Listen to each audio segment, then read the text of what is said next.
বলা হয়ে থাকে 1503 সাল থেকে 1517 সাল পর্যন্ত এই বিখ্যাত ছবিটি আঁকেন লিওনার্দো দা ভিঞ্চি। প্রথমে ইতালির ফ্লোরেন্সে এবং পরে রাজা ফ্রান্সিস প্রথমের আমন্ত্রণে ফ্রান্সে যাওয়ার পর সেখানেও ছবিটি নিয়ে কাজ করেন তিনি।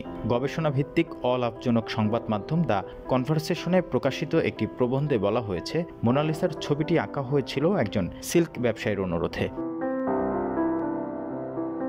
লিওনার্দোর প্রথম দিককার জীবনীকার ইতালিয়ান স্কলার জর্জিও ভাসারি 1550 সালে রচিত একটি বইতে এ নিয়ে লেখেন। তিনি লিখেছেন, সিল্ক ব্যবসায়ী ফ্রান্সিসকো ডেল গিওকোন্ডো লিওনার্দোকে তার স্ত্রী লিসা গেরার্দিনির পোর্ট্রেট আঁকতে অনুরোধ করেন।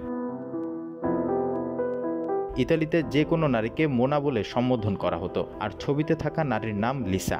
শব্দ দুটো মিলিয়ে ছবিটির নাম হয় মোনালিসা। তবে ছবিটি আসলেই তার ছিল কিনা এ নিয়েও রয়েছে বিতর্ক। ছবিটির সঙ্গে লিওনার্দোর চেহারার অনেক বৈশিষ্ট্যের মিল থাকায় অনেকেই মনে করেন এটি আসলে শিল্পীর নিজেরই ছবি। আবার অনেকের ধারণা এটি লিওনার্দোর মা কিংবা তার বান্ধবীর পোর্ট্রেট। সবশেষে 2015 সালে প্রচলিত সব তত্ত্বকে চ্যালেঞ্জ করেন প্যারিসের একজন বিজ্ঞানী পাসকাল কোট। 10 বছর ধরে গবেষণার পর এই গবেষক দাবি করেন পোর্ট্রেটের রহস্যময়ী এই নারী অন্য কেউ ছিলেন না। তার দাবি, ক্যানভাসের মোনালিসার পিছনে 3টি আলাদা আলাদা ইমেজ।